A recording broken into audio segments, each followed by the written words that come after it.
actually, our meeting is being recorded, and it is taking place on the ancestral and unceded land of the Musqueam, Squamish Nation, and Tsleil-Waututh Nation. These are significant words, and it is important that we all, individually and as a society, develop a full understanding of their meaning. In particular, the two adjectives, ancestral and unceded. To me, ancestral means that this is land and water these First Nations have occupied since time immemorial. Archaeological research suggests that their occupation goes back over 7,000 years. And over that time, they have learned about, harvested from, and stewarded this land, including that piece of it we call Stanley Park. Unceded. That's an interesting word. Short, soft, slips away without being noticed. What it means, people who have clear legal title to this land have not given that title up. Yet, here we are, settlers and descendants of settlers, living and working and building and playing and polluting on the land and water of what a charitable interpretation would describe as our hosts. Musqueam, Squamish, and Tsleil-Waututh are our hosts. We have an obligation to at least attempt to behave as good guests. Stanley Park Ecology Society has started the work of learning to act as good guests. We are working on the process described as decolonizing. We have taken baby steps, we have far to go. It is an important process, challenging. We will make mistakes. We already have. But it is engaging and rewarding. And we owe it to our hosts. If, as a member or supporter of Spes, you would like to actively join us on this path of decolonizing, let us know. Email me at president@stanleyparkecology.ca, and we will include you in the decolonizing process. Thank you. First formal item of our business tonight is the adoption of the agenda. I have a mover and a seconder to adopt the agenda. And Tricia, I'm relying on you to report on those to me. Yes, we'll have to ask for people to raise their hands because we've got people muted.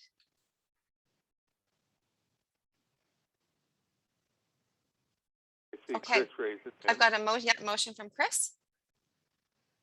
Christopher Pazik raised is the mover. Seconder? We've got Martin Addison. All right, and Martin Addison. Thank you. Any discussion on the agenda? Everybody in favor, raise your hand.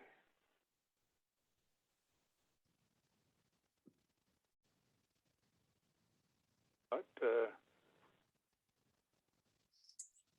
they're coming in.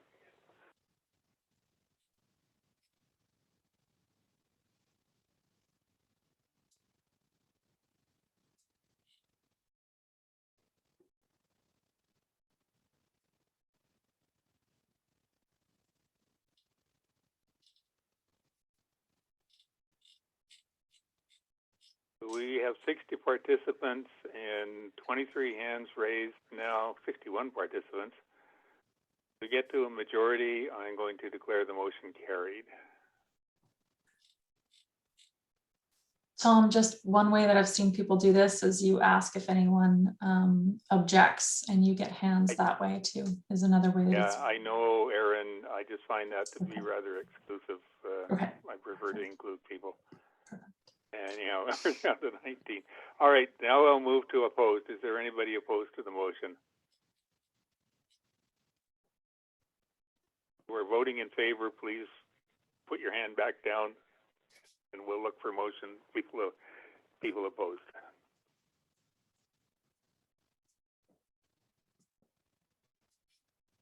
Okay, I am seeing no one opposed to the motion.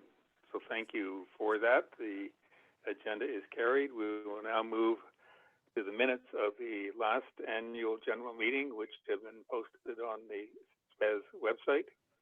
May I have a mover to adopt the minutes of the 2020 annual general meeting?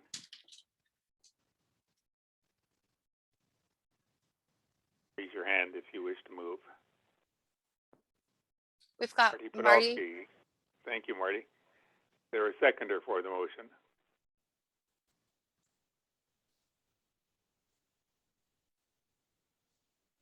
We've got Alex Putinen. Okay, thank you, Alex. Taking Aaron's advice, I'm going to skip directly to opposed. So is there anybody opposed to adopting the minutes of the last annual general meeting?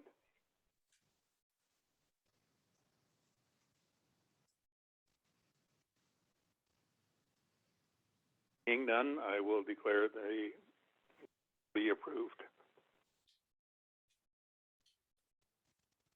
And the notice of the annual report, which has been again posted on the Spes website.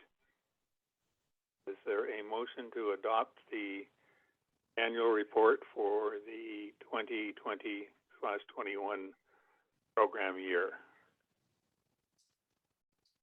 Or a mover?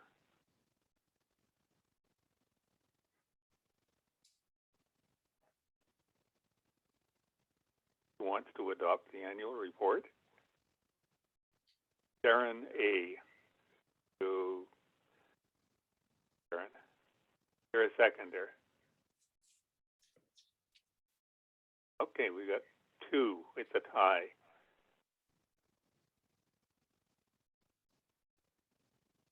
Okay, Beth. We've got Beth. I got Beth. So thanks, Beth. Okay, any discussion, questions on the annual report before we move to the vote?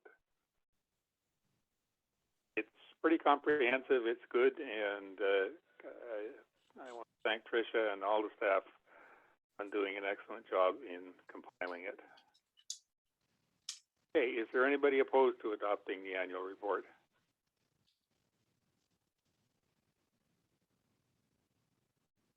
Like I should be playing the Jeopardy music. Okay, nobody opposed. The annual report for 2021 is adopted. Great. Okay, moving on to the treasurer's report. I'm going to turn this over to Jeannie Lamb, our treasurer. The agenda actually shows three items: approval of the treasurer's report, approval of the financial statement review, appointment of the fiscal reviewer for 2021/22. In fact, the first two items can be incorporated because the financial statements on which the treasurer is reporting are included in the review from our external accountants. So I think we can have two motions once we get to that. But Jeannie, over to you. Great, thanks, Tom. I'm gonna share my screen.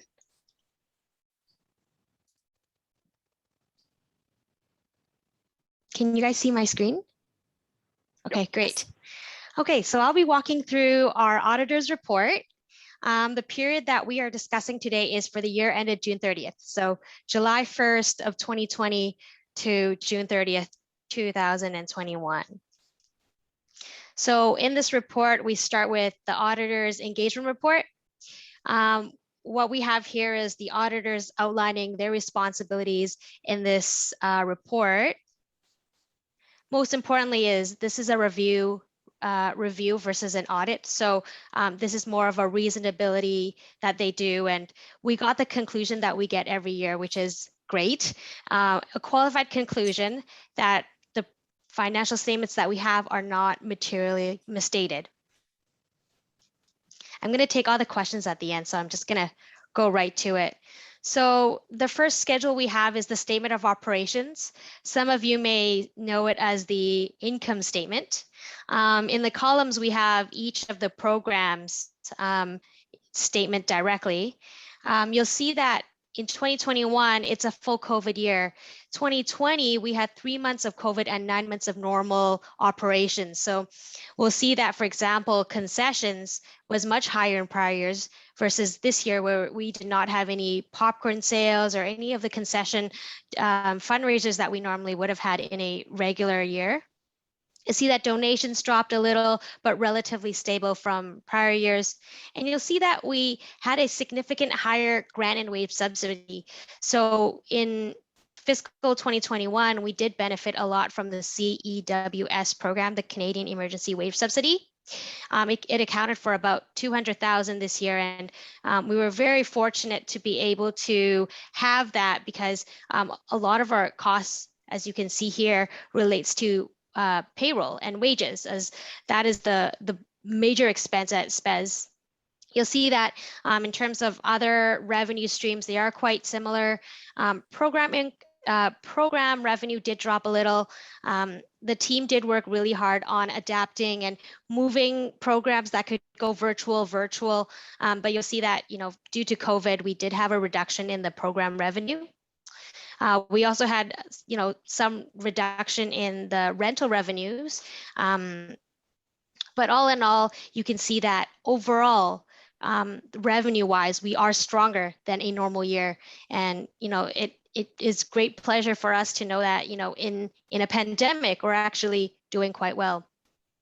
From expenses, you'll see that we didn't have any expenses from concession because we didn't host them anymore. You'll see that general administration charges were higher. We had new insurances that we had to purchase that were required by some of our grants. We had, new sanitization efforts that needed to be done due to COVID.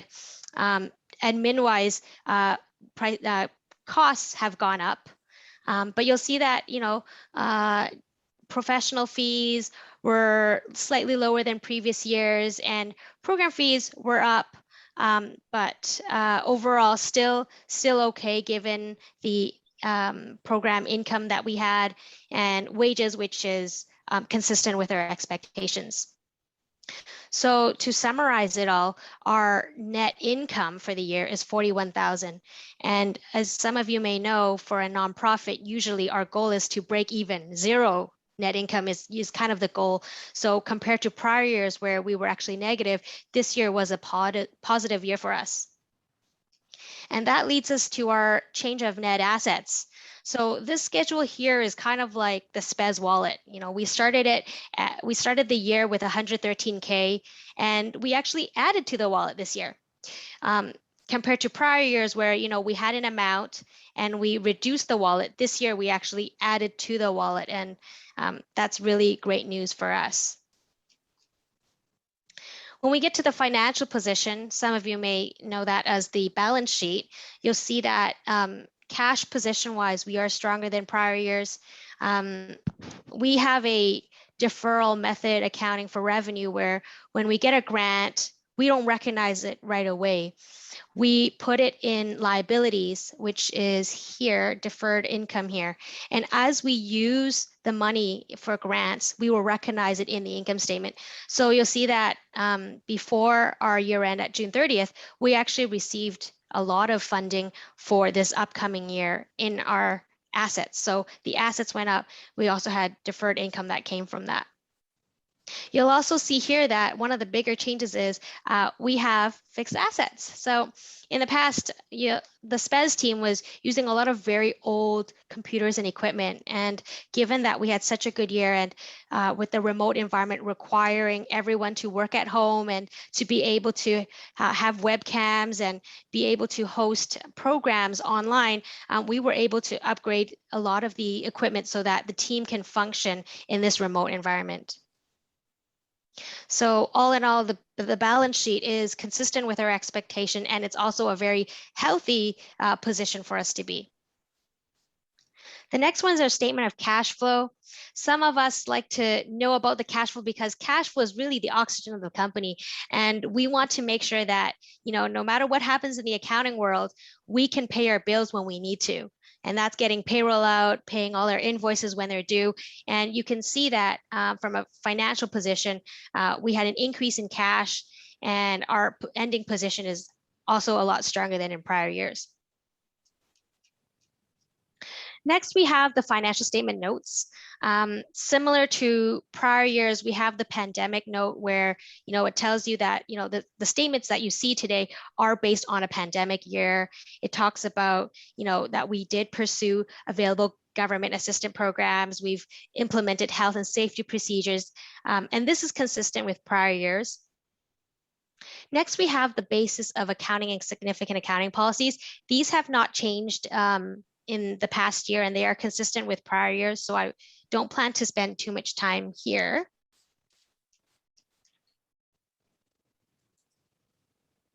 We have a schedule about the equipment that we purchased, so you'll see that the breakdown of our fixed assets is mainly in computer equipment. And this is a schedule of our deferred revenue. So it talks about how, at the beginning of the year, this was our liability position. We received this money and we recognize this money, and this is kind of our ending position. And the last schedule here talks about the breakdown of the grants and wage subsidies by the programs. So I'm just going to skim through these. You'll see that the Canada Emergency Wage Subsidy is in most of them. And we also had new grants coming in this year.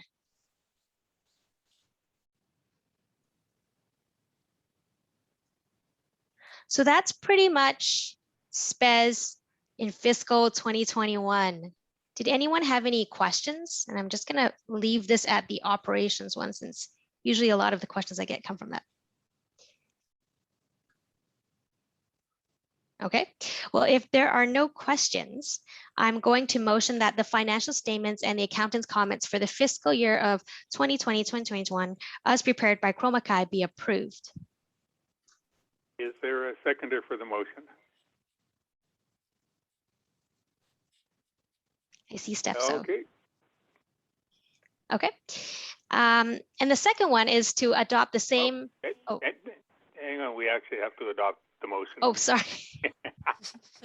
Okay, again, the shortcut version, is there any opposed to adopting the financial report for 2021? Seeing no hands, I will declare that motion to be carried. Okay, now to your second one, Jeannie. Okay, next one. So the second one is adopting the same auditors that we had for next year. So I would like to motion that the firm of Chroma Kai be appointed as the external accountants of SPES for the fiscal year 2021 to 2022 with remuneration to be determined by the board of directors. Okay, is there a seconder for that motion? Oh, Brian Herron. Thank you, Brian. Now you're in the minutes. Is any discussion on that motion? Okay, calling the motion. Anybody opposed? Seeing none, the motion is carried. Great. Thank you very much, Jeannie, and thanks to you and Dylan and Tricia and Frida for managing our accounts so successfully in what was a rather challenging year. Really greatly appreciated.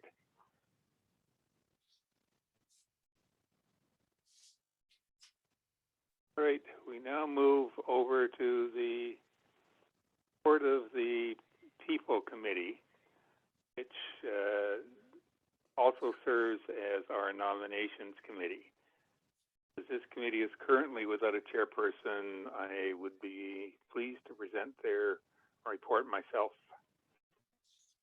Bottom line is that SPES has 7 board positions to fill at this annual general meeting.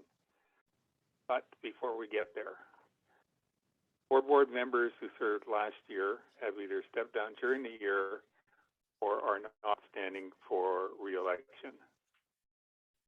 These are Beth McEwen, Judith McPherson, and Vander Dolden, Grace Anachini. I want to thank all of these for their valuable service to SPES over their times on the board. But in particular, I want to note the contributions of Marisa and Judith, both of whom were former Spes presidents. Marisa had completed her term as president and was planning on retiring from the board, but stepped back into the presidency during the early stages of the pandemic. And we cannot thank her enough for carrying the organization through all of the challenges of that particular period. Judith has been a mainstay of the organization for over 20 years. As well as serving as president, she was various times on the board and long-serving chair of two of the board's standing committees. During my time as president, I found her to be the best prepared and most diligent member of the board. Her presence is greatly missed, and the way in which she fulfilled her role as a board member serves as a challenge to all of our current board members. Do this on the board, we were better for it. So 7 of the current board members are currently in the middle of their 2-year terms and do not need to be re-elected at this time. These are John Gray, Jeannie Lamb, Rebecca Bolwett, Jenny Priest, Martin Podolsky, Martin Edison, Stephanie So. 2 of the current board members are at the end of their 2-year terms and are standing for re-election. These are Rita Douglas, myself. 1 board member was appointed in March to complete a board term which concludes this year and is standing for election. This is Siobhan Pawlowski. Over the summer, People Committee advertised for persons interested in joining the board. After reviewing the applications and interviewing qualified candidates, we're pleased to look forward to following as nominees for the incoming board. Chris Pavsek. Chris, among many other things, is a professor of film and graduate studies at SFU. Recently completed a master's degree in resource and environmental management at that university. Ira Jane Guha. Ira is a lawyer with a focus on intellectual property law in the film and television industries, executive producer of a feature film. Megan Leon. Megan is currently working as an Indigenous Relations Coordinator in the resources industry. At the same time, she is pursuing a degree in resource and environmental management at Simon Fraser University. And Isabel Grock. Isabel is a writer, conservation photographer, documentary filmmaker, book author, and speaker, specializing in wildlife conservation, environmental science, relationship between people and the natural world. Sounds like she just rewrote Spes's mission statement. In addition, we are pleased to put forward Heina Loh to fill the newly created position of student director. Heina is currently working towards a master's degree in the UBC Department of Forestry and is a very active volunteer with Spes's dedicated invasive removal team. Conclusion, as I am chairperson of the meeting, I'll call for a mover and seconder for the motion that the slate of nominations put forward for the 2021 Board of Directors be approved. Well, hands up for a nominator, or a mover, I should say.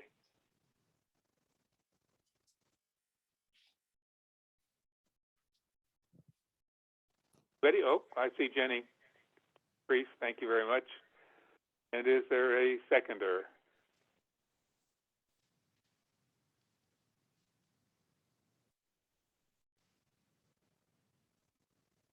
Oh, Erin Leckie raised her hand. Great. Thank you, Erin. We have a mover and a seconder. Any discussion on the motion? And moving to the vote, anybody opposed to slate of incoming directors? Seeing no hands, I will declare the motion carried. And thank you for that. And now we get to go over to the fun part of the meeting. I will step away from loud phone and turn the meeting over to our Executive Director, Tricia Collingham, who, along with Education Manager Erin Leckie and Conservation Programs Manager Ariane Como, will review the program highlights for us, and will then turn the meeting over to our keynote presentation. So, Tricia, it's Great. all yours. Thank you, Tom. I wanted to thank everyone who's joined the AGM. I'm Tricia Collingham, the Executive Director with Stanley Park Ecology Society, and I joined the organization in May 2021. I'm thrilled to be leading such a wonderful organization and team, and I bring 20 years of senior leadership experience in the not-for-profit sector. Many years back, I also had the pleasure of volunteering with Spes, and the organization has been near and dear to me since. I would like to take a moment to commend the work of my predecessor, Dylan Rawlick, who led the organization through the 2021 fiscal year. Dylan successfully navigated many operational uncertainties associated with COVID-19, and through careful assessment of how to maximize impact in light of reductions in operations, it was a very successful year. As a result of his thoughtful leadership and fantastic team of staff and volunteers, he has set me on solid ground in my new position. Now we will hear from the managers of the Education and Conservation departments at Spes with their operational highlights. First, I would like to introduce Ariane Como. She's the Conservation Manager. Ariane has been with Spes for over 6 years and holds a certification as a registered professional biologist. Now over to you, Ariane. Thanks, Tricia. Hi, everyone. Thank you for coming to the AGM. And so I'm going to take about 10 minutes to just talk some highlights for the departments of conservation, stewardship, and urban wildlife. And as we mentioned already, with the pandemic, of course, we had to adapt quite a bit for our programs, but I'd say that we've been successful at it, even if we had to move things a bit. We still reach most of our goals. So back in October, a big project that you might have remembered I presented at the last AGM was our State of the Park report for the ecological integrity of Stanley Park. So this was our second State of the Park report since 2010. That was our first one. And so that was a big undertaking for us. Our goal with this State of the Park report is to establish a long-term monitoring program over time to understand how ecological aspects of the park are changing in face of climate change, of urban impacts, and other ecological impacts. And so for that, we work with community of volunteers. We work in the intertidal zones, in the forest, wetlands. We also look at some data for climate as well. And so that was, I'd say, the core of our report. We were also reporting in the last 10 years, the main restoration and enhancement projects that happen in the park through Spes, or also through the park board, and all these important projects that had to take place and where things are at today.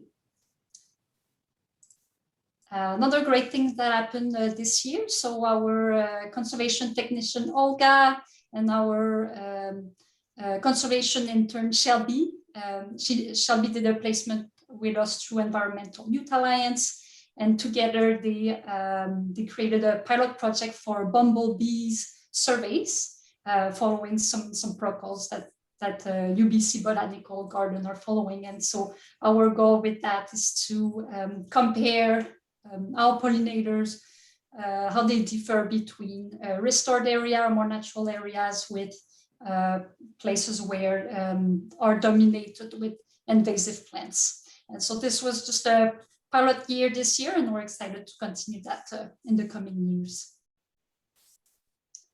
On the stewardship side of things, our programs have changed quite a lot because we couldn't have large groups. So eco-stewards and third sessions were reduced a lot in numbers per session.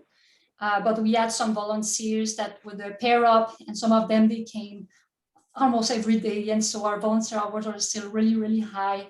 We're at 5,325 volunteer hours this last fiscal year, 208 individual volunteers. And so we also had different events where we planted native plants in our restoration sites. So that was over 1,400 plants, and we reached restored areas around 3.7 hectares. So here you can see a lot of our work this year was in Seperli Meadow. So that's the wet meadow near Second Beach, between Second Beach and Los Lagoon. And you can see the volunteers here on the left using Himalayan blackberry canes that was removed and using it as mulch, and then installing cardboard over it and staking with willows and hardack and red Aussie dogwood. And this is a method that is used by Metro Vancouver. That's a recommended procedure to reduce reed canary grass and from regrowing. So reed canary grass and also blackberry in that area. So we're going to go back and continue this work and see how successful we are, because reed canary grass is a difficult invasive plant to deal with. Another great project that happened this year. So if you've been at Beaver Lake recently, you might have seen that the Vancouver Park Board constructed a new outflow between Beaver Lake and Beaver Creek. There were some issues with the trail collapsed in the past, so it was a safety issue. They also, with this new outflow, improve fish passage between Beaver Lake and Beaver Creek, and it's also making it easier for Vancouver Park Board staff to deal with the beaver damming. So Spes' role in that project was to do some planting. So when we saw it, we saw all the boulders and like, wow, how are we going to plant it there? So then we decided to use burlap bags that decompose over time, fill them with soil, and then plant plugs of sedges and rushes. And so this was back in spring. So there's Janine here, our former stewardship coordinator, and Olga placing those bags. And a few months later, so that was I think a couple of weeks ago, you can see the sedges here that we planted and the long stem rush that are doing pretty well. And then there's some other plants coming in, but we have to go back and make sure that yellow flag iris and purple loosestrife are not taking over. So we might do another session of installing more soil bags like that. So the bags were important. So if we just put up soil, it would have left with water level changing. So that's why we're using bags. And also to prevent invasive plants from getting to the soil. And as well, a big thing that happened this year that I'm sure everyone here is aware of was the aggressive coyotes incidents in Stanley Park. So that started back in December 2020 when the first bites happened. So during this fiscal year, so up to June, there were, it was 30 bites of coyotes on humans. And then it continued until the fall. But this was unprecedented time. And so this was a time where Spes really increased visibility with education around coexisting with coyotes. So in our last fiscal year, we did over 20 radio and TV interviews about coyotes, and then about 20 more after June. And then from that, we also met monthly with the park board, with the province, with some coyote experts and researchers to all discuss the situation. And while this was a really difficult time, some good things that have come out of that, the park board passed unanimously wildlife feeding bylaw. There's also the park board is piloting having wildlife proof garbage bins in the parks that would reduce attractants and unsafe garbage food. So we're doing a survey for them as well around that. And Nadia, so she's our new urban wildlife programs coordinator. She's working closely with with research at UBC for understanding coyote population in the park using trail cams. So that already started, and we're going to continue that. And finally, I want to share this cool little display that we started at the Stanley Park Brew Pub. So the Stanley Park Brewery is one of sponsors for conservation work. And so we have this little conservation corner with rotating displays. And so the first one just came out in the spring. And so this is the heron colony display. So that was created by Danny. She was our former urban wildlife programs coordinator. And so our goal with that is to just increase awareness for people going to the pub, what different ecological aspects happening in Stanley Park, and understanding Spes role and different projects that we take part in. So right now you can go see it. It's a new display. It's now about Beaver Lake Bog. So that's for me today, and I just want to say a big thank you to everyone here today, all the members, all the donors and the volunteers that are making this work possible, the conservation work. And here I wanted to highlight all the different collaborations that we have. Some here are people we work with on research projects, some on stewardship work, some are giving us funding. And so I just want to say a huge thank you to everyone here. And I don't think today we have time for questions, but feel free to email me at conservation@stanleyparkecology.ca. You can also email Tricia at stanleyparkecology.ca. So thank you. Thank you so much, Ariane. That was wonderful. Now I would like to introduce Erin Leckie, Education Manager. Erin joined Spes 2 years ago and has extensive experience in environmental education. Awesome, thank you. Tricia, are my slides showing up? Yeah, it's perfect. Perfect, great. Well, I feel like seeing all these lovely faces from board members, collaborators, current staff, past staff, and new staff, really heartwarming. And it also feels very indicative of the last year, especially in education, because our world really changed in this last year. So I'm going to go through the last year in a little bit of a different way. I'm going to tell the story a little bit through numbers, and then also talk about some of the projects and themes that showed up in education in the last year. So, public education. It was a really wonderful time of innovation for us, and it looked really different than it has in the past. We really moved online. We had only one in-person program. We kept actually planning them, but had to do a lot of pivots given the changing COVID restrictions. And so it was really neat. We've established a lot of online programs. We started working with people privately in a different way. So we're starting to do more programs for people in care homes. We did a lot of public online programs and really started to expand who was delivering those. So we ended up working with a lot of people across the various departments. Our numbers did change as well. So even though we did very similar amount of programs, we had probably around 40%, I was looking from the previous year, of participants. So our networks expanded, they changed, but it was also hard to reach the same amount as a non-COVID year. Some fun things that came out of this, we started doing critter clubs. So that was a combination between public education and schools, and having kind of online clubs for kids, and also have started to be in different places.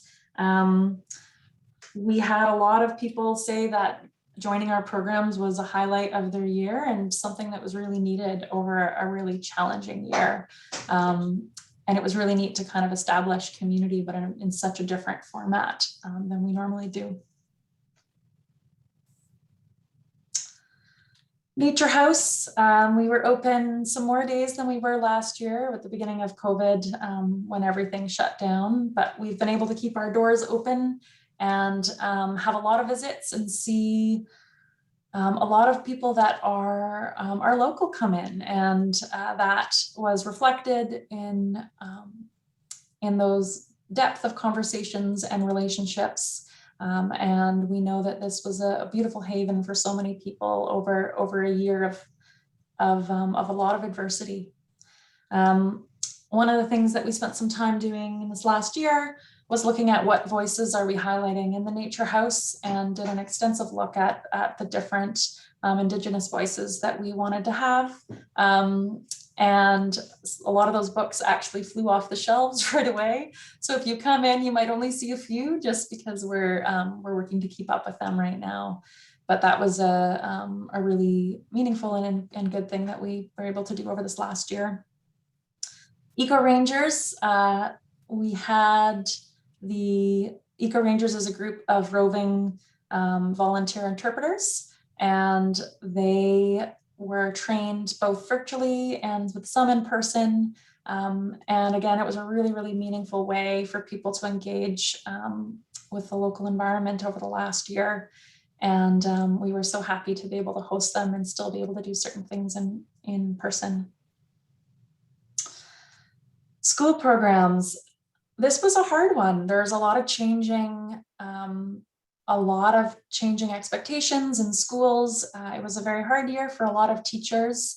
Those that could walk to Stanley Park, a lot of those teachers did every program they could with us. We moved into doing a lot of teacher professional development, where we're both either online or going to green spaces near their schools and talking to them about how to bring their kids outside and how to expand the different ways that they were engaging with natural spaces and how to make it meaningful and fun and creative. And we really, really enjoyed doing that. But it was a very different year for us in the last while. Again, moving online, doing critter clubs. We even expanded into doing green space programs. So how can we take away the challenge of teachers and students trying to come to the park when transportation was a challenge, and we went to green spaces near them. So it was, again, a really meaningful work. We worked really hard for these numbers, and I'm so proud of the staff in both public education and school programs to be able to pull off a pretty miraculous year, given the type of year it was and the amount of changing restrictions. We were able to do in-person eco camps, which was a lot of fun. It was a lot of creativity in regards to how to distance kids can be a really hard thing. Same thing with sharing less items, and there was a lot of work and creativity, and we were really happy to be able to do that and support a lot of the parents that had a challenging year.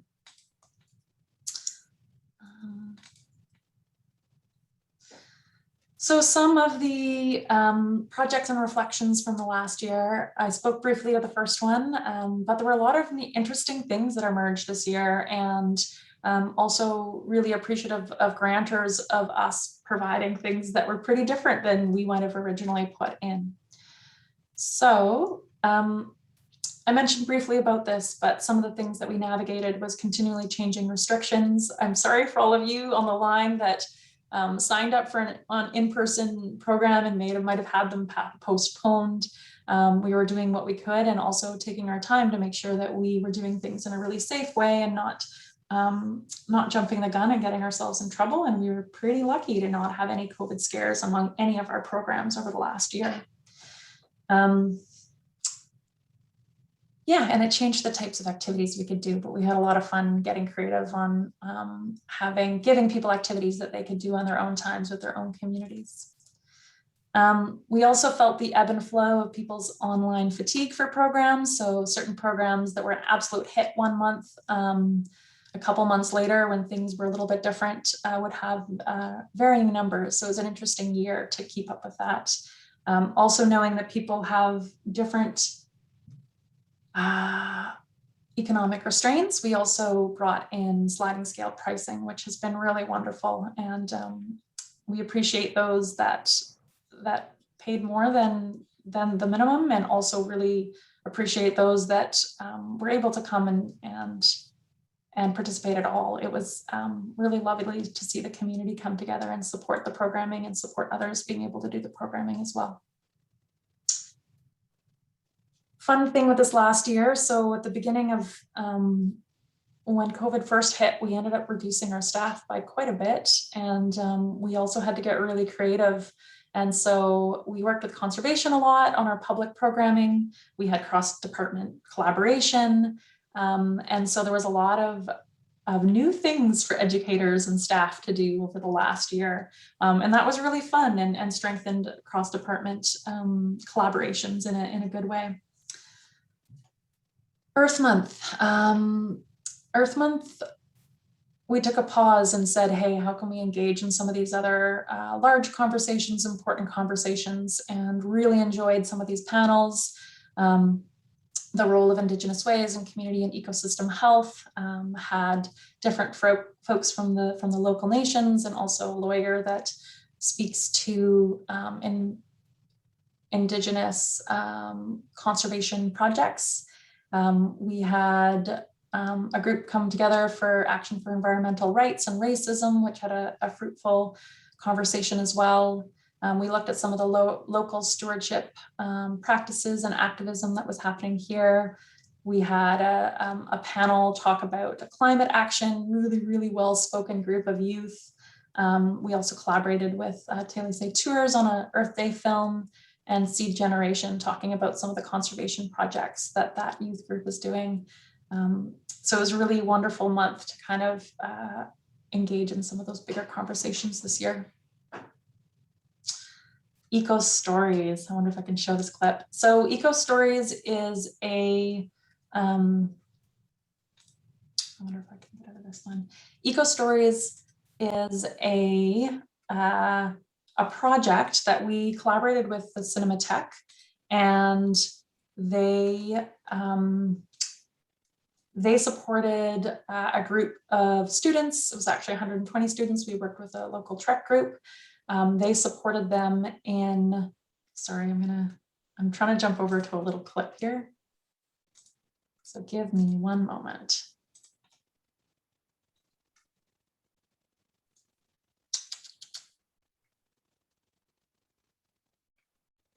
Show all windows, there we go.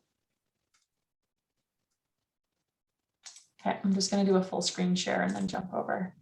Can you see Ariane, can you see this? Yeah. Perfect.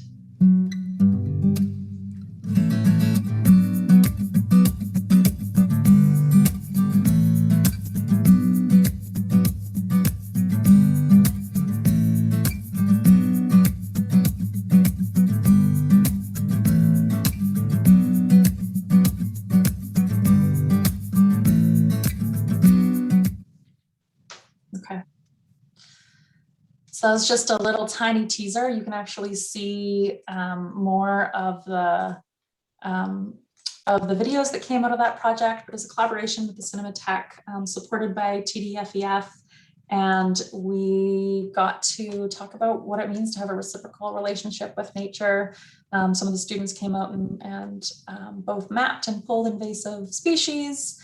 We worked with Télé on putting together a video of bringing in some of the Indigenous voices around what it means to have a reciprocal relationship with nature, and then got to go through a lot of the films that were created for that. So it was a really fun project. Oh, I'm sorry, I'm gonna go a little bit faster here because I'm just looking at my time. We wrapped up a 3-year project. The Greenest City supported us in being the coordinators of the Vancouver Bird Celebration. And we got to work with a lot of different partners and support through coordination and capacity building workshops every year. That focused on a variety of things like diversifying programming and talking about how do we engage with various audiences that we might not always. And we worked with a lot of people and supported a lot of programs. A lot of really neat themes came out of this. How do we really be good stewards? How do we deepen our relationship and understanding of birds? A lot of arts and creativity. And also being able to support other organizations navigating this last year that had an array of challenges in it. Just a couple of the numbers to see what this looks like. So we would often do anywhere from 7 to 10 programs a year. Our partners did a lot of programs as well, some in other languages, some online, some in person. We did some fun things like a birder passport. And Frank, I'm guessing you're on the line. We had an art exhibit of some of his pictures. And of those that we surveyed, they were really happy. And they said that they had new knowledge and love for birds, were able to reduce their ecological footprint, and that they shared this with others. And just so wonderful to work with different partners in capacity building around topics that they were interested in, because we'd often pull them on what kind of support they'd want. Some new collaborations came out at this time. Taylor Safe Tours is an Indigenous owned and run organization that we've been working with, doing monthly walks. We work with them on the Eco Stories films. We've put in several grants, hoping to work with them in the future to do some really interesting education projects. And they've also supported staff professional development. We were working with Watari and providing free space for foster girls to connect with Indigenous elders here over the last, I guess it's now 2 years.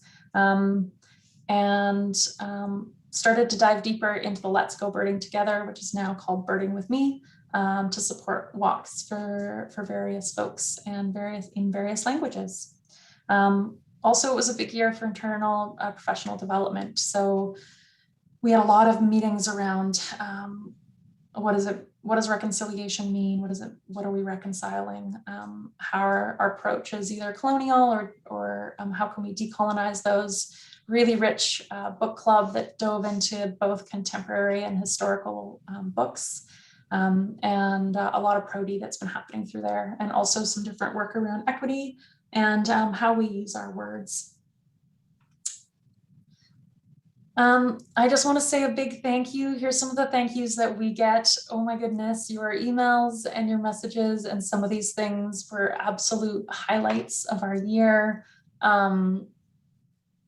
Yeah, I just think this community is really near and dear, and it makes a huge difference when when we hear from you and when we get to see you on Zoom and even in the park up now. I know that wasn't as much this last year, but just a huge thank you to everyone that participated, and know your words touch our hearts and often bring tears to our eyes and makes a huge difference. And we're listening. So whenever you give critical feedback to, that is also really powerful. So big thank you. Again, sorry, not time for questions, but I'm happy to answer any of those. This is my email, and I know I will be seeing many of you in different contexts moving forward as well. Thank you so much, Erin. Great presentation. Now I will pass this back to our president and chair. Over to you, Tom. Okay. Thank you, Tricia. I had to unmute here. There you go. Great presentations, and I saw so much last year, and I'm just realizing how much I missed. So to everybody attending this meeting, if you don't take part in some of these sessions, even the online sessions, just check them out. There's some fascinating stuff. And staff are so incredibly dedicated to presenting these things and offering these opportunities to people that it really is worth taking the opportunity of. And now I am really buying time here because I thought that Tricia was going to introduce our keynote presenter for the meeting. Ariane will do the introduction. Ariane will do the introduction. Okay, you've bailed me out yet again. So at this point, I am going to authoritatively pass it over to Ariane to introduce our keynote presenter. Ariane. Are we doing a quick 5-minute break or a couple of minutes maybe? Nope. Okay. Away we go. All right. So I just want to share my screen real quick. There we go. So this presentation today by Nina Shoroplova, who I will introduce in a second. This is the launching of our Spes year-long webinar series titled Caring for Natural Spaces in Urban Places. So I just wanted to show you our website we created, so you can go and check it out on our events tab, and then we have a feature event series, so right here.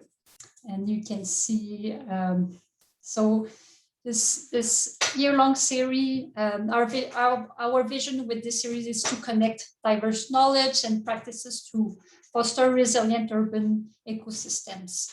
We want to convene different voices from scientists, urban planners, knowledge holders, including indigenous voices. So from now, this month, to next year, we have 4 different themes. So we have forest, wetlands, nearshore, and climate, which are the same themes as the ecological indicators that we had in our State of the Park report. So if you wanted to read it, if you haven't done it yet, you can click on our page here. You can also buy our State of the Park report at the Nature House to have a physical copy. So we want to keep the momentum from that report and continue having discussions about why local ecosystems are important to people, what can be done, and what is being done to support nature in face of climate change and other challenges. We want to thank our current sponsors. So I'm just going to show you quickly. This is our presentation today. Next one is going to be Candace and Richard from Talisitor.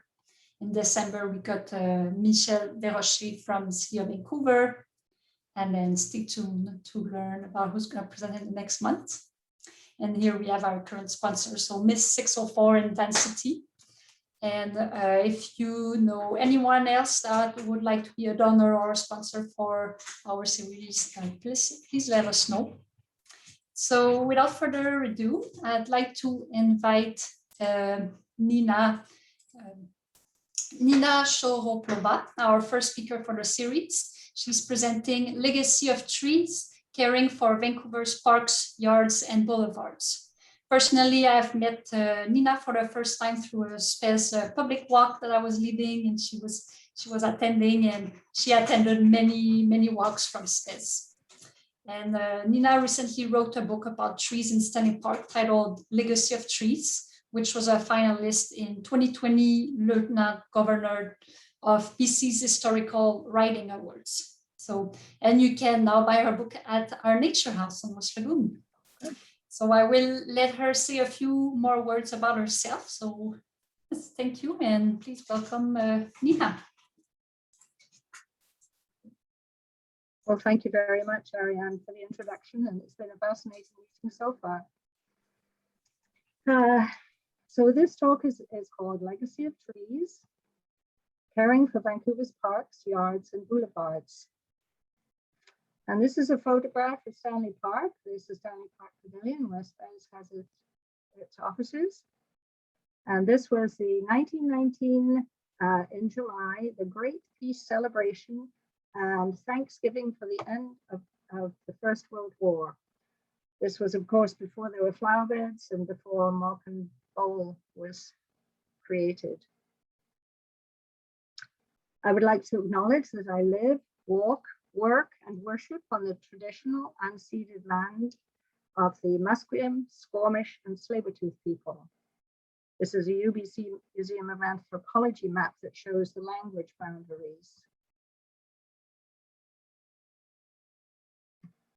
I would also like to say what a huge honor it is for me to be speaking tonight, and I have enjoyed putting together these slides, and I hope that people will find them interesting. So who am I? Having done a BA in communications at Simon Fraser, I realized that I am biased, and I would like to tell you my biases. I was born in Wales, in Great Britain. I have a BA in communications from SFU. I am not an agronomist, a forester, an arborist, or a landscape architect. I lived 10 years at Douglas Lake Ranch in the interior, And during that time, I wrote the history of the ranch, Cattle Ranch, the story of the Douglas Lake Cattle Company. That was published by Douglas and McIntyre in 1979. I lived 5 years on a sheep property in Australia during drought, so I understand drought. 15 years, I worked in communications in Canada's federal government in various resources departments, including fisheries and oceans, which regulates Canada's fisheries. And as we know, the trees of BC are often called the salmon forests because there are detectable levels of nitrogen-15 isotope, which comes from the salmon carcasses that bears drew into the forest. I'm a walker, an observer, an amateur botanist, a tree enthusiast, a photographer, a researcher, and a historian. This year in 2021, I enrolled with the Vancouver chapter of Master Gardeners, the association, the BC Association. And I'm now writing articles for their website and also little short ones for their Facebook page. I've created a handout that people will be able to get after this presentation that has all the URLs on it, so you don't need to write these down. And I'm the author of Legacy of Trees, which Ariane has already spoken about. It was published last year.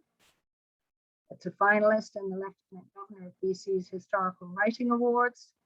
There are 278 pages and 270 photographs. So as you can see, it's very rich with photographs, both colored and black and white archival ones.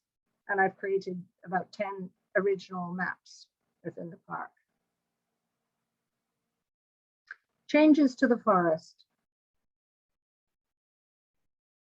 All of us have changed the forest. This is a culturally modified tree, a Western red cedar.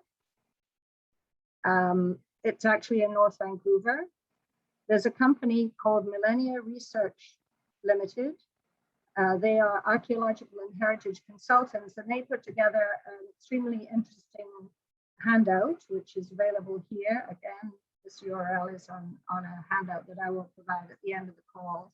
But you can see how a tree has recovered from having its bark removed. And this recovery, perhaps this bark was removed twice, decades between the removal of bark. And this is an extremely important procedure for the First Nations whose land we live upon. And these trees survived, but they survived in a different way.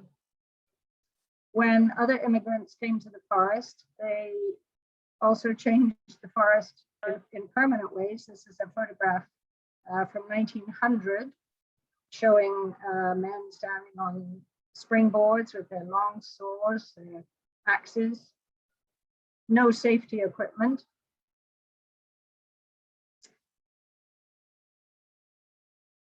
The ocean export of lumber began in November 1864, when a three-masted bark called the Ellen Lewis departed Burrard Inlet for Adelaide, Australia. It was loaded, get this, with 277,000 feet of lumber and 16,000 fence pickets. The journey marked the beginning of international shipping from Vancouver's port, which soon became the hub of Canada's Western economy. Now I've confused this a little bit because, let me just go back. This is the steamship Abyssinia, owned by the CPR, and it's leaving so this is for people, not wood. And this is leaving the dock at the foot of Granville and Howe Streets in 1877. We continued to change the forest where we live, and old growth forests are now few and far between. This Douglas fir tree was almost logged. You can see the springboard notch that's here in the tree. It's on a trail in Stanley Park. It was saved, the tree was saved because it hosts eagles. Here are some Douglas fir cones. On April 6, 1886, the city of Vancouver was incorporated. On June 13th, 1886, the Great Fire of Vancouver took place. Winds came in from the west and also from the northeast. And I would like to read something from my book about this fire.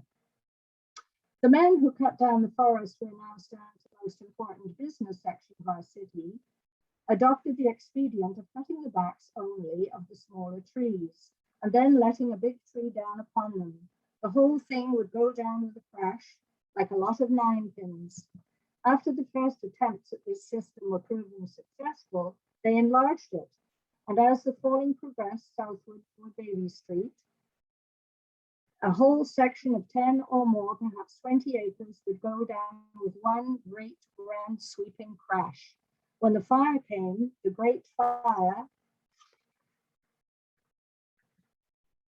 it was largely through this abundance of fallen slashing earlier in the summer and very dry, which caused the fire to rage so fiercely.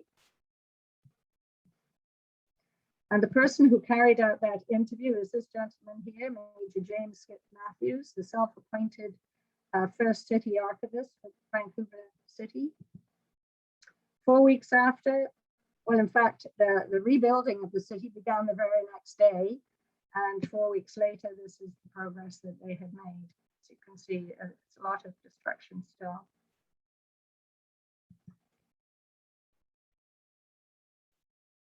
This is a photograph taken in the park on a trail in 1898.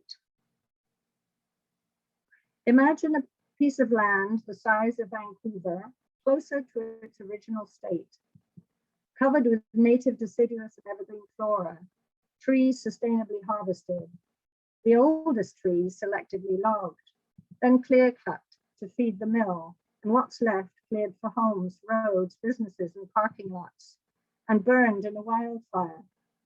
Plants and animals imported from back home included ivy, Himalayan blackberry, squirrels, earthworms, planted with exotic and ornamental herbaceous plants, woody shrubs and trees, sprayed with herbicides, pesticides, and fertilizers. The soil itself is undervalued. Tidying removes fallen fruit, leaves, and soil. Passers-by drop litter and stand on tree roots. This is Vancouver. Let us show this land respect. Let us care for it. Let us remember how to give and take as nature does. Let us remember nature's cyclical rhythms. Let us observe our land, value it, and nourish it. Let us be responsible. Let me tell you why. Trees are my lens into nature. Trees provide shade.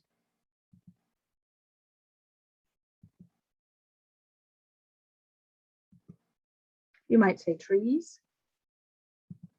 Yes, I say trees for their visual beauty, their rough and smooth texture, their shape, their smell, their color, their sounds in wind, their movement, their annual rhythm, their splendor, for their ability to persevere no matter what,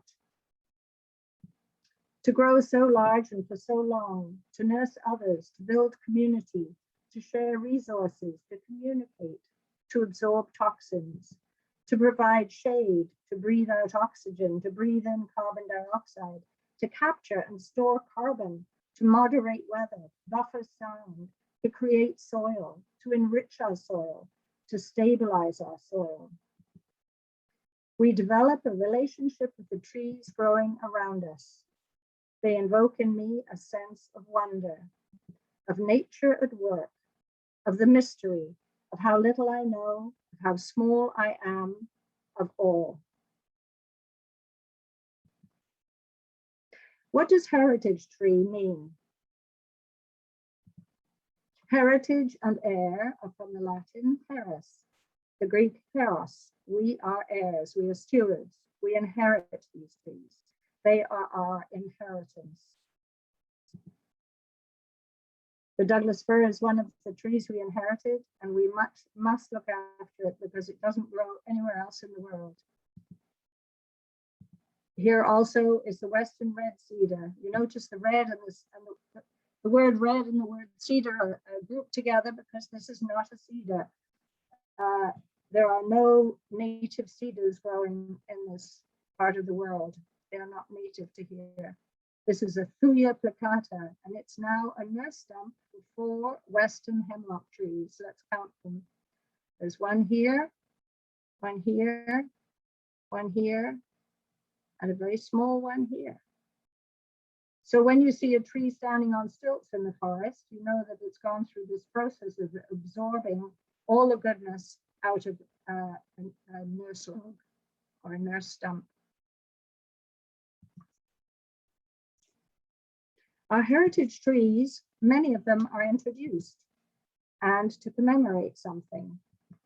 This is an English oak that was planted in 1902 near Brockton Oval. It commemorates the coronation of Edward VII and Alexander of Denmark as King and Queen of the UK and British Dominions. In 1902, Canada was a British Dominion. Here's another heritage tree. This English oak was planted in 1916 by Mrs. Jonathan Rogers. It commemorated the tercentenary of the death of William Shakespeare. That's 300 years after he had died. Now you can see this tree. It's in between the Rose Garden and the Shakespeare Garden, though it is actually part of the Shakespeare Garden. And it's this very slightly darker tree at the back, very tall. And I took that photograph about 102 years after it had been planted. This is a beech tree that is growing west of the Totem Pole Interpretive Center at Brockton Point, also an introduced species. You can see how enormous this tree is by the scale provided by these 2 women here. The seeds of this beech tree are here. When the seed is ripe, these fruit open and the tiny seeds burst forth. This is an Alnus rubra, a red alder. It overlooks Third Beach.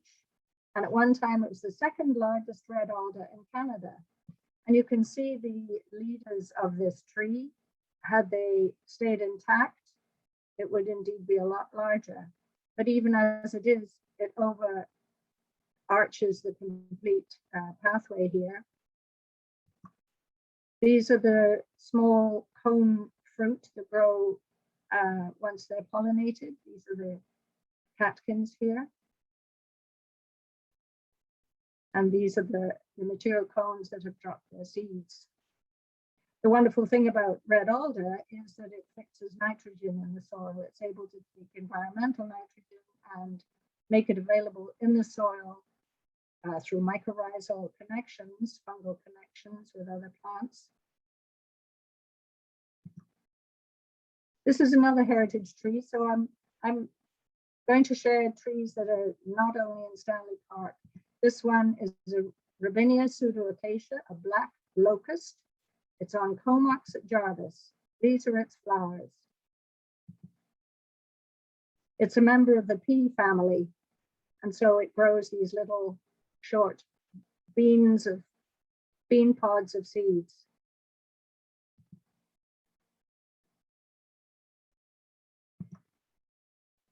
This is another heritage tree. It's a monkey puzzle tree. It's in a private yard at Camosun Street and West 37th. And this one is a dioecious species, which means that it requires both a female tree and a male tree to pollinate. This particular one is a female tree, and you can see the big globe of the fruit right here.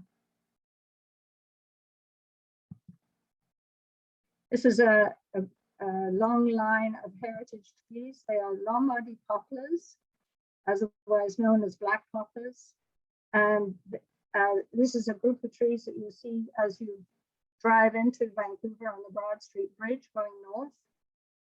And you can see this tree is quite capable of establishing itself well. You can see the suckers that are coming off the trunk here, and it has suckers down below as well.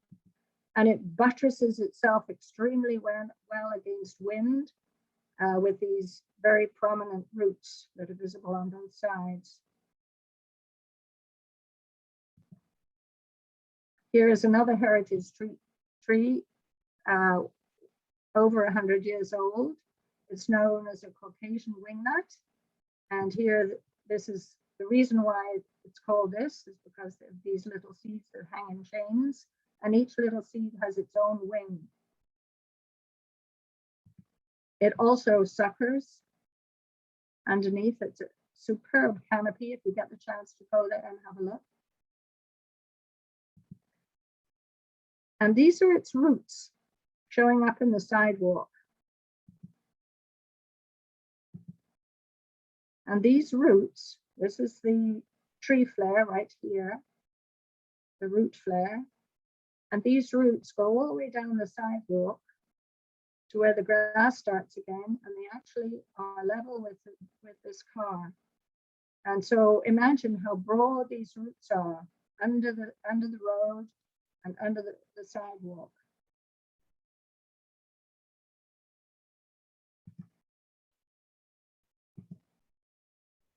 So this brings me to a favorite topic of the way that trees root in soil.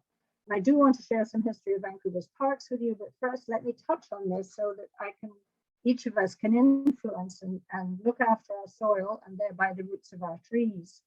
So I want to start with a cautionary tale, which is connected. These are two catalpas on the street where I live. I live in the 1800 block of Nelson Street. I moved here in 1993. And when I came, there were 13 of these tall catalpas, the northern catalpas. This one is in bloom, you can see here. This one is also a northern catalpa, but its bloom had already left. On the evening of September the 17th, we heard a huge noise outside in the evening. My husband and I went out to see what was going on, and one of these trees had fallen on the street. This is the Vancouver Park Board. They've already cordoned off the area, and they're cutting the tree up. So I went out to have a look the next morning, and they had managed to clear the road, and the tree is in pieces lying here. Well, the roots look actually quite good and strong. There's one long, deep taproot. And the wood itself looks to be good. Then 12 days later, its neighbor fell. And these are the roots on the neighbor tree. So what is going on here? Well, these are extremely tall trees. Their branches are somewhat brittle. Their leaves are very large, and they get very heavy with rain. They act like sails in a strong wind. All our trees have to deal with our changing climate, like the heat dome that we suffered through this July. So even though an introduced tree might be from a climate that's hotter than ours, they may not be able to take both the summer drought that we seem to be having year after year, along with the heavy fall and winter rains and winds. It's the combination of all these different climate features that is proving very challenging. So let me keep on in this vein. What's the connection between this little tree and the store it's in front of? Now this is an Acergrycium, a paperbark maple, and it's dead, sitting in its tree gator bag, empty. It's dead. What's the connection between these leaves and this store, just around the corner from this first one? Well, there is no connection. The trees are basically an inconvenience. But what if the store earned a carbon tax credit for looking after the trees on the street outside their doors?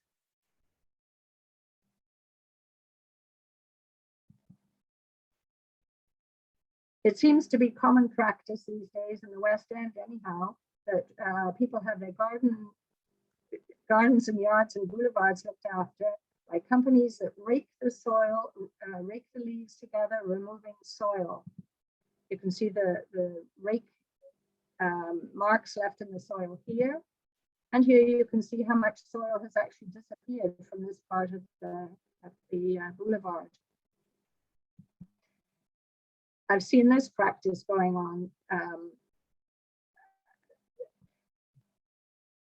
And undoubtedly, if you walk around in the circle around this little tree, it is going to compact the soil and it's going to crush the small hair roots that the tree uses to get larger and stronger and stabilize itself. So when we plant a tree or look after a tree, we need to know what its habits are. These are the roots of an ornamental fairy just beside Stanley Park. This is an older tree that is a Turner's oak, Quercus hybrid crossed with a Turneri. And of course, when it was first planted, let's say 60 years ago, 80 years ago, it probably was into open ground, but now it's made a patchwork of all the pieces around it. And I've seen some of the trees in various parks around here also struggling because people like to walk on smooth sidewalk, but trees don't allow the sidewalk to stay smooth. We need to get along and understand how nature works. So one of the ways to look after our boulevard earth, soil, is to create a butterfly garden. Another way would be to plant bark mulch, wood chips around a tree, create such a path out of wood chips. Let's follow what nature does, which is when the leaves fall, they stay on the ground and they decompose into new earth eventually. These are some leaves that we could leave here. So I've learned through Vancouver Master Gardeners that we need to choose the right plant for the right place. I've also decided that caring for your soil cares for your trees, and caring for your trees cares for all of us. So let's look at some of the city parks. These are a couple of weeping willows at Lost Lagoon. This is a liquid amber sweet gum at the Totem Pole Interpretive Center. We have trees in our parks and our boulevards. Look at the size of this root. It's a maple. This root flare, larger than this little car. This is Weeping Beach in Kitsilano Beach Park. These people chose to sit here. The Vancouver Park Board, these are its offices at the southeast corner of Stanley Park. They were built in 1962. And prior to that, they were in the Stanley Park Pavilion, where Spes currently has its offices. The purpose for the Park Board being inaugurated was to care for Stanley Park. The Park Board was inaugurated the night before the naming of Stanley Park, and that was on September 26, 1888. And the park was named the very next day. But the Park Board now runs 230 parks, some destination gardens, and 24 community centers.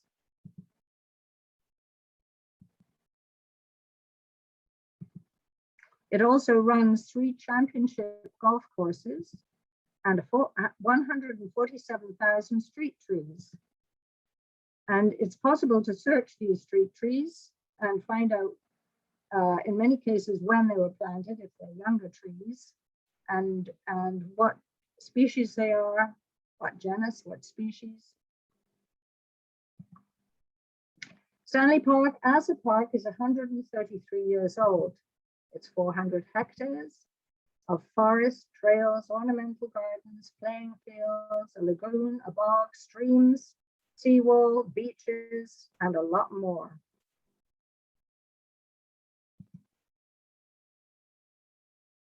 So trees in a park serve a number of functions. Here they're providing a backdrop to this small bust of David Oppenheimer, who was Vancouver's second mayor and the person who named Stanley Park, announced the naming of.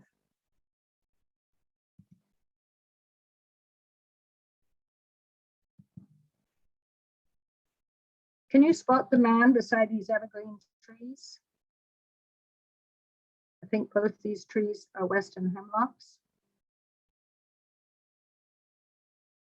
Sorry, Western red cedars. Anyhow, here is one man, and here is the same man.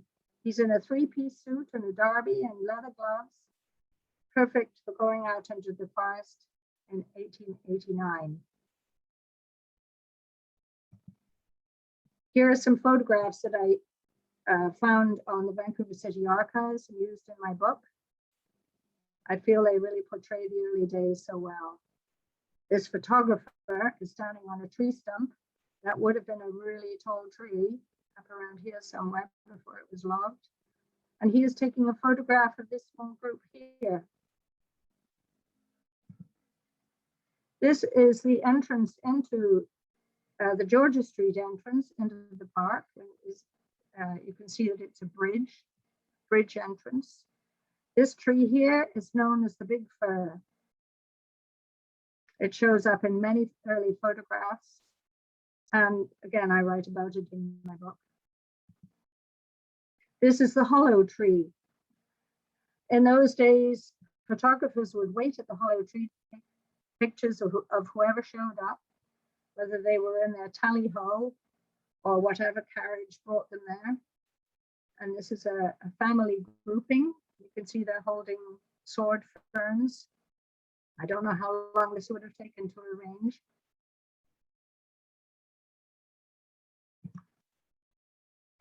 This is the Seven Sisters. Now there's a little plaque that sits about here in front of the Seven Sisters area.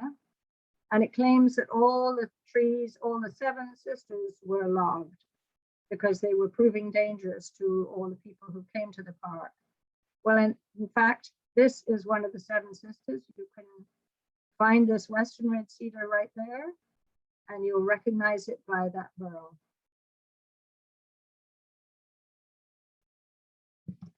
Here's another iconic Western red cedar, bringing the candelabra branch growth. When the leader breaks, it grows up candelabras on each side. This one is at the Vancouver Aquarium.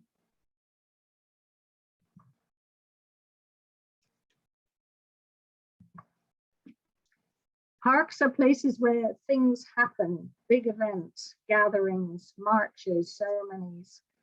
This was a visit in July 1923, the first ever visit from a US president to Canada. And it was made by Warren G. Harding, who was the US president. Unfortunately, he died a week after his visit. He had a heart attack.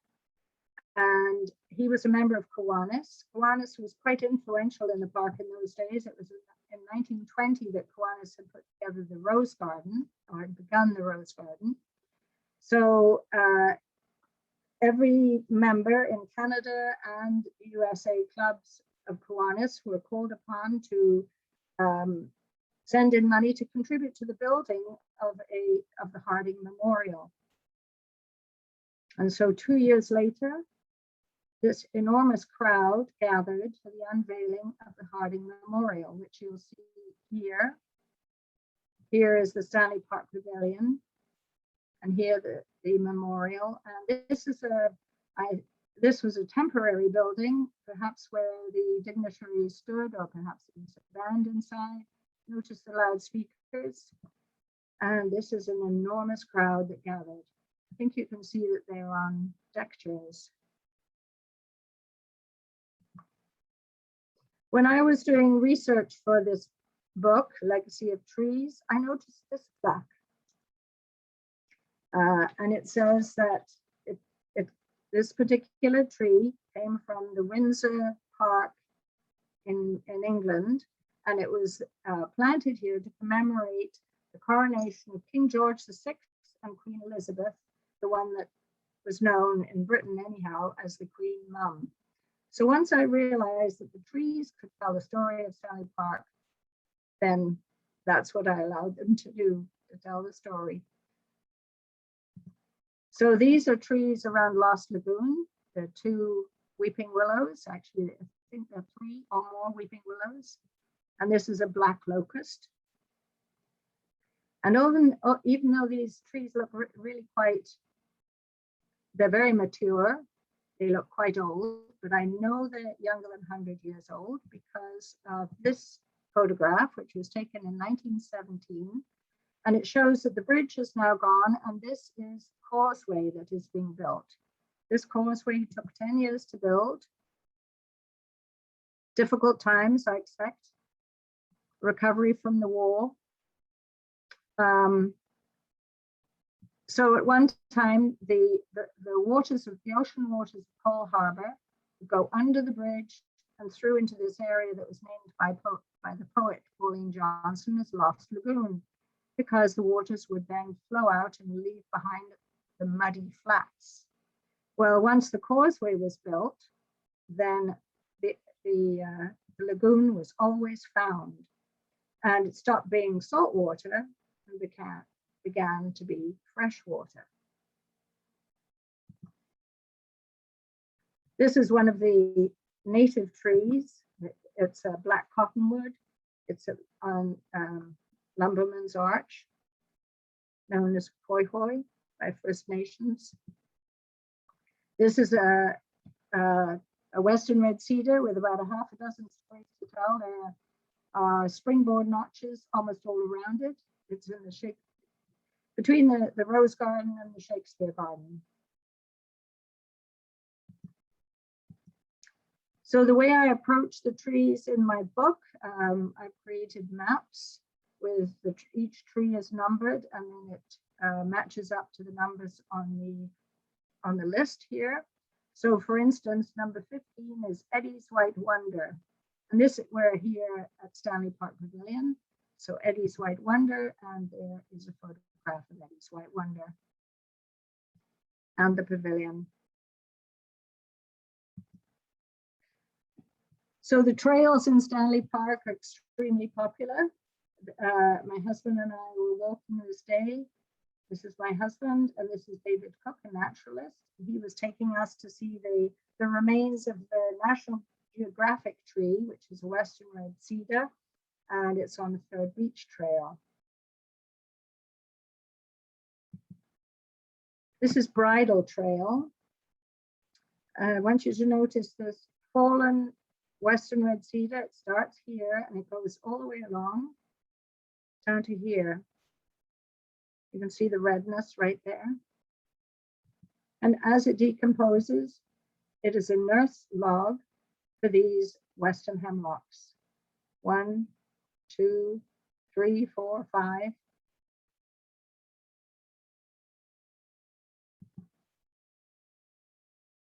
So branching out and looking a little further into the Lower Mainland, into the Vancouver area, the Pacific Spirit Regional Park has been protected since 1907,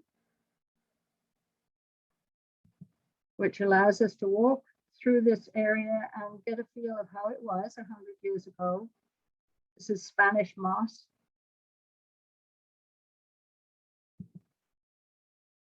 The UBC Botanical Garden had a varied history until it settled down. This is a ponderosa pine on the UBC campus.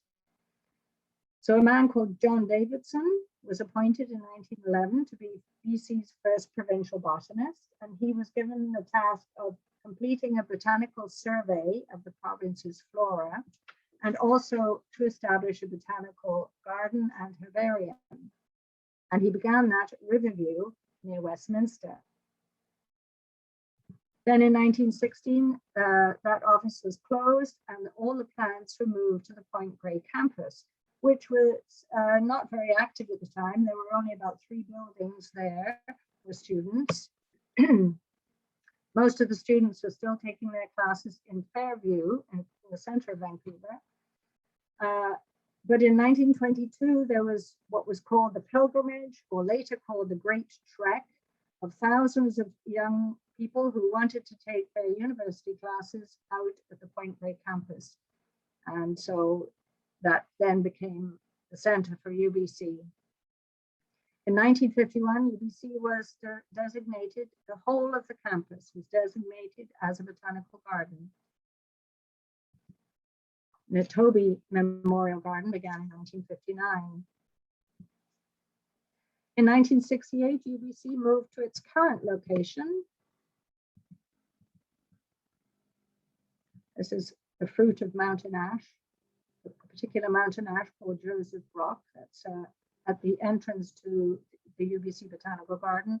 And this is the north of the main lawn. This, oh dear, I don't know if I dare say it. Cotinus cogrigia. I did it. It's a smoke bush. Beautiful tree. It can grow quite large. In 2016, UBC Botanical Garden achieved the status of Canada's oldest university botanical garden. This is a Calocedrus decurrens on the campus.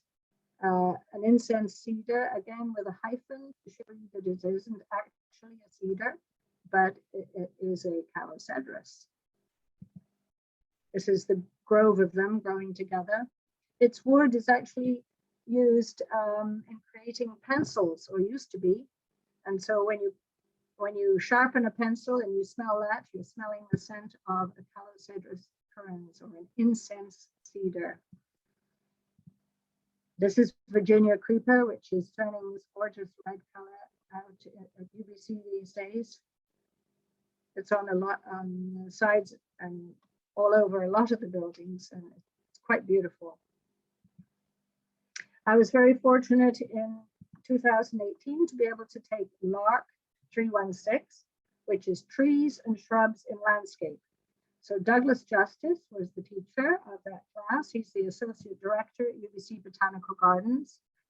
He's with the Faculty of Science, UBC School of Architecture and Landscape Architecture.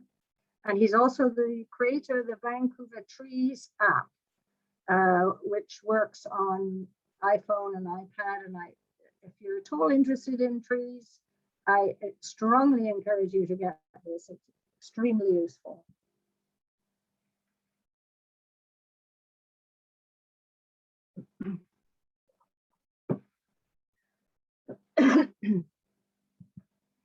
Queen Elizabeth Park was originally basalt quarries, and after they stopped being operative 21 years later, an arboretum was finally begun, and that was in 1948, some years after the quarries had closed.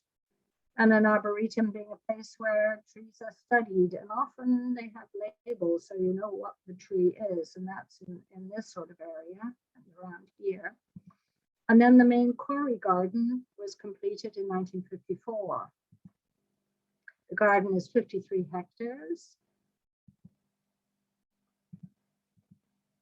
There's a small grove of dawn redwoods, Metasequoia glyptostroboides. This is an unusual tree because it's a deciduous conifer.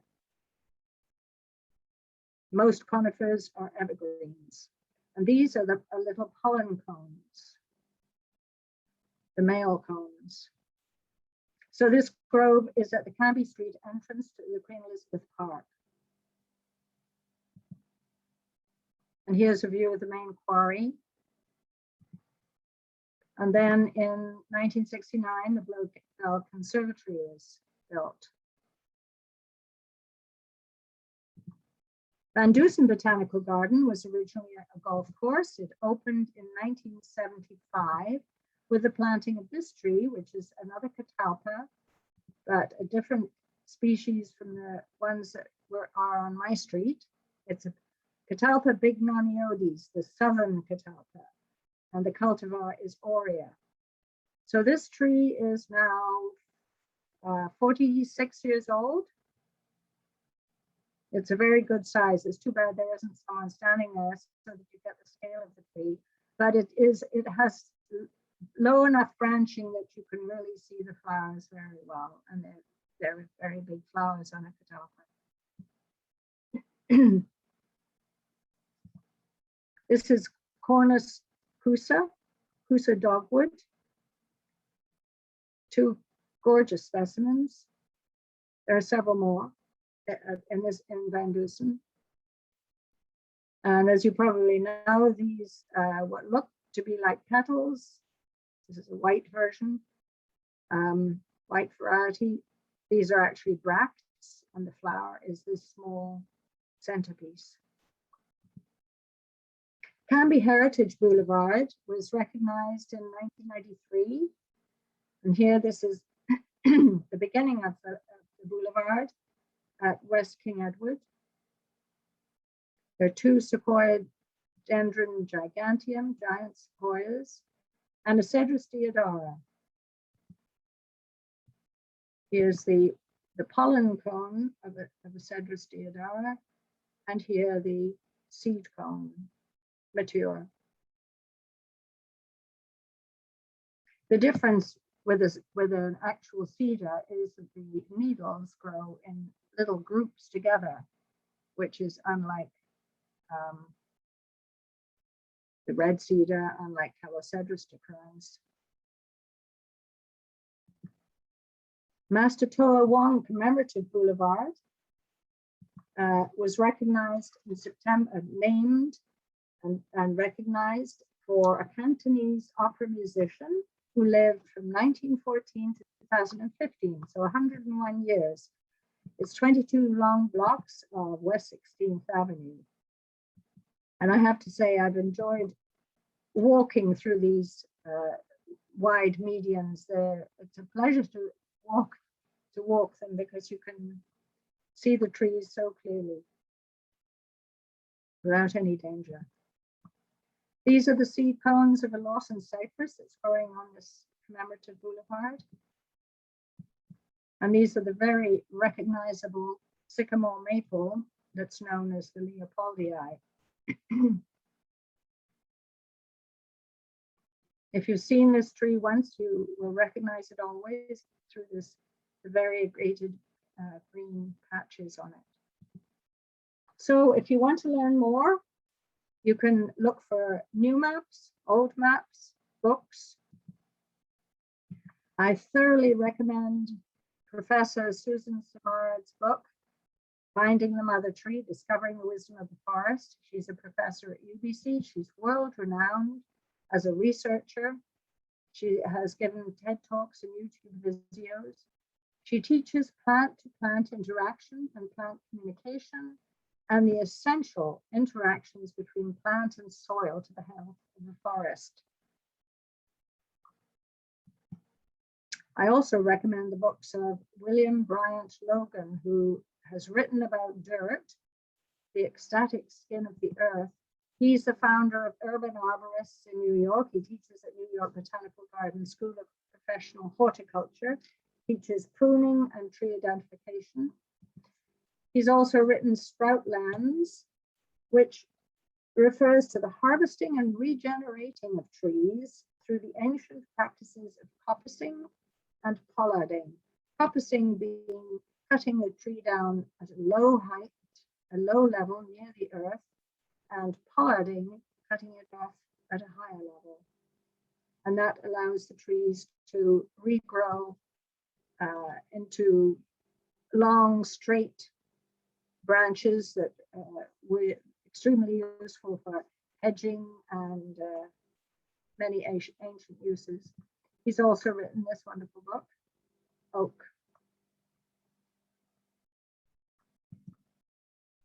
Another way of researching is to go on the Vancouver City Archives. This is a photograph of Stanley Park. This is Beaver Lake, looking quite a bit larger than it looks these days. This is the reservoir that was supplying water to this part of Vancouver. And this, of course, is now gone and is a big field. This is the Georgia Street entrance to Stanley Park in 1940, just a few years after Highway 99 made a huge swath through the park. And it's interesting to compare these photographs. This is a Google view of the same area, slightly different angle. What's interesting to me is that in those days, this area here was called the nursery. You can see the greenhouses and where plants would be growing in order to be planted out in the rest of the park. This was the beginning of the Shakespeare Garden, looking quite formal. It's now looking a lot more relaxed and has grown a lot in those in the intervening 80 years. This is the rose garden here, of course, this area. And you can see there are many more rose plants and rose plant beds than there were. Something is going on in 1953, Theatre Under the Stars. And I noticed that the people, most of the people are congregating under the shade of these lovely tall trees. And this is Stanley Park Pavilion here. So this is another website that is easily searchable. And I thought I would just throw in a couple of Google views of Memorial South Park. Just using this as an example. This is an overhead view, and then we look at it as an aerial view, which we can then tilt and see how tall the trees are and some more of the features. And then if we look just here and go down to the street view, we can see the actual trees that are growing there. This, for instance, is probably a giant sequoia. Now, if we go back here and we look at this little corner here and here, and we go to the Vancouver Park Board data set of trees for this particular area, East 45th Avenue and Ross Street, we can look up. Each of these is a little icon that has a range of information about this particular tree. So this particular one, and I don't remember what it was, I think it was Criticus, I'm not sure now, but anyhow, it was planted in 2009. So this is a wonderful way to find out what trees are in your neighborhood. And of course, every garden has its own website. And the GVRD put together this interesting guide, which is available at this URL, again listed on my handout. So even when a tree comes down, it still has great use. This is on the promenade in Stanley Park. The children are enjoying playing. The parents are taking photographs. So let's learn nature's ways and mimic them where we can. This is David Cook looking through his hand lens to see probably whether the roots have mycorrhizal connections on them. So my lens is trees. I've written the book, Legacy of Trees, Purposeful Wandering in Vancouver Stanley Park. If this talk sparks any ideas for you, please get in touch. I'm Nina at nina@schroppler.ca. Thank you so much for listening. Thank you, Nina. Thanks for your presentation, for the many stories about the trees in Vancouver. I think a lot of us here share your passion for trees, and I know that some of us, including me, I'm often focused on native trees, so it's actually quite interesting to hear some history about ornamental heritage trees as well. I'm curious now to use your map and look around the pavilion if I can identify some of these trees. I think we have maybe, what time is it? Maybe 5 minutes. If there are any questions, I think people were sending their questions through the chat to Erin. Erin, do you want to read some questions? Sure, I've got one from Marty here. Oh, good here. Marty was asking, Nina, have you seen any Gary oak in Stanley Park? I don't think I have. I've seen them at out at UBC Botanical Gardens, but I don't think I've seen any in Stanley Park. Awesome, thank you. Does anyone else have any questions? That's the only one that I have so far.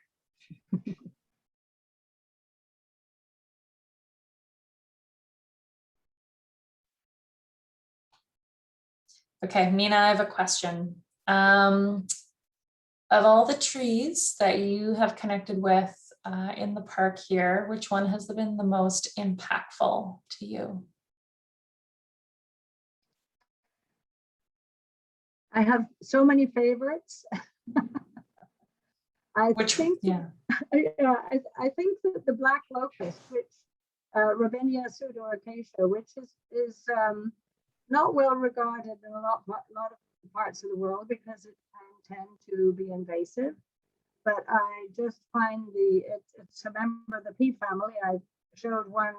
Well, there's one on the shores. There's several on the shores of Lost Lagoon, and I showed the one that is up in the West End, heritage tree. To me, it's the whole tree is so fascinating because of the ruggedness of the bark, the beauty of the flowers, the prolific nature of the seed pods. It just is a gorgeous, and the way it just zigzags across the sky in its winter skeleton. It's so beautiful. Awesome, thank you. I have a couple that it's really hard to walk by in the park. You're like, I gotta go somewhere, but I just, anyways, yeah.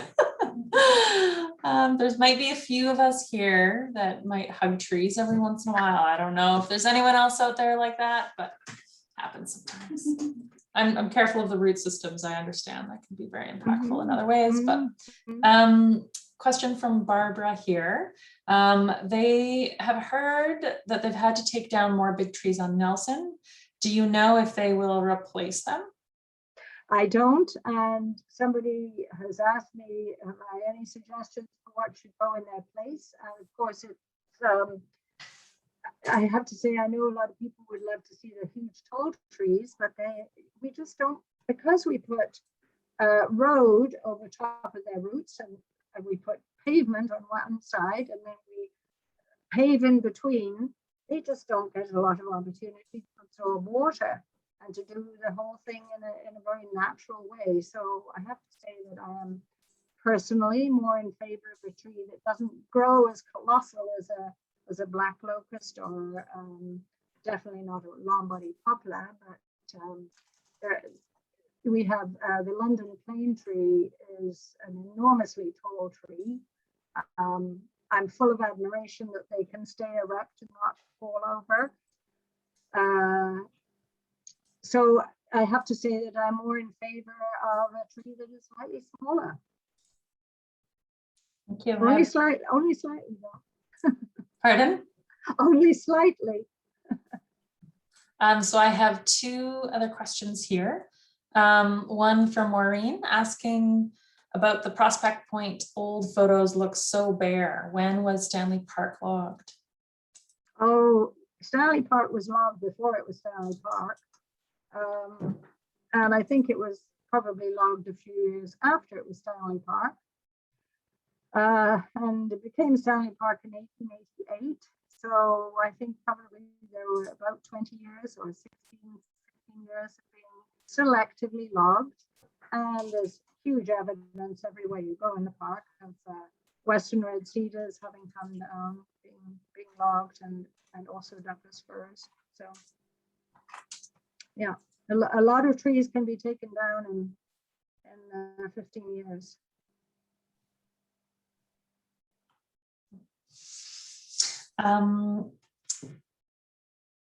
Violetta was asking, are they saying that they've participated in archaeological field school one summer where they spent Fridays in Stanley Park. We also counted and measured culturally modified trees. Is this program still in place with the city of Vancouver? I don't have the answer to that. Ariane, do you know? That's a good question. I was asking Ariane. Okay, Ariane doesn't know. Sorry, we're actually in the same office, so we can't both be on unmute at the same time.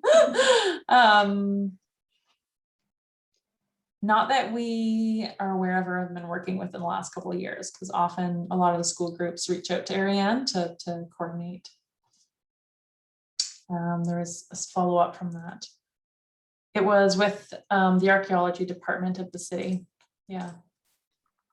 You can, if you're still in touch with them, tell them to feel free to reach out to us. Those are always information that we love collaborating with different universities and working with that data. We do community science and with schools. Christopher had a question. They may have missed this while dealing with an unruly puppy. Does cultural modification of trees still go on in Stanley Park? I don't know. And again, that's I think that's something for an indigenous person to answer. They, in the same way that they are allowed fisheries or enabled, fisheries enabled, First Nations should be allowed to culturally modify trees in Stanley Park. Whether they do or not, I don't know. It's a big question. It's a big question. I'll leave it to someone else to answer. But I think it's very interesting to notice that all of us have changed the forest. And so none of us really knows what it looked like 500 years ago. And it will continue to change.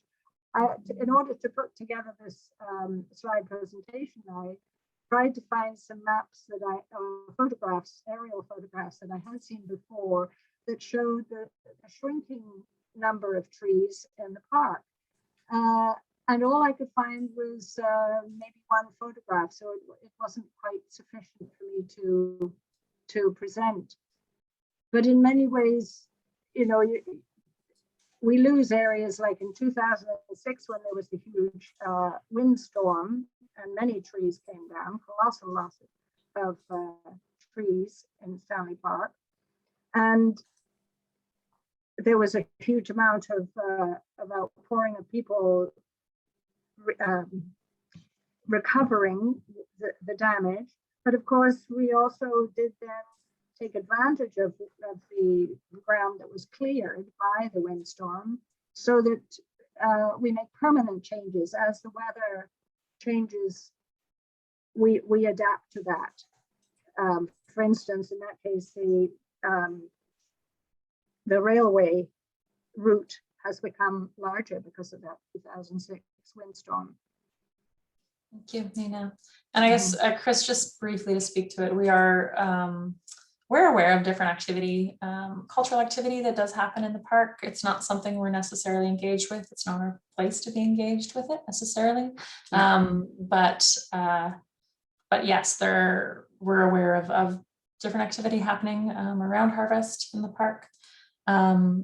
And Chris was also saying, just to be clear, they're not opposed to the idea at all, just curious, and that they've seen recently modified trees in the Lower Seymour, a memorial tree for a missing woman, for example. So, but I am aware of the time, and I know everyone has been extremely patient. And Nina, thank you for giving extra insight into the questions that came through here as well. And I guess maybe I'll pass it over to you, Tricia, to wrap up and say good night, or unless it's Tom, I don't know.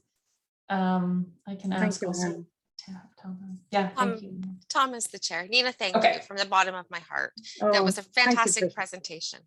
Thank you so much. A great honor. All right, back to you, Tom.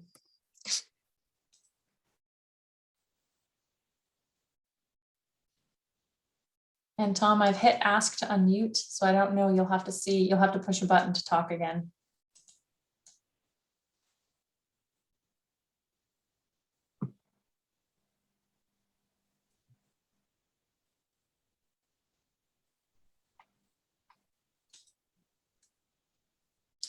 Well, Tom might be having technical difficulties. So in the meantime, If anyone has any questions about any parts of the presentation tonight, please don't hesitate to reach out. Again, to reach conservation, it's conservation@stanleyparkecology.ca. For any education questions, it's education@stanleyparkecology.ca. And if anyone would like to reach out to me, it's exec@stanleyparkecology.ca. I want to thank everybody for joining tonight. It's been a pleasure meeting with you all. It's nice to see so many familiar faces and so many new ones. And I think that's a wrap. Thank you so much. Thank you.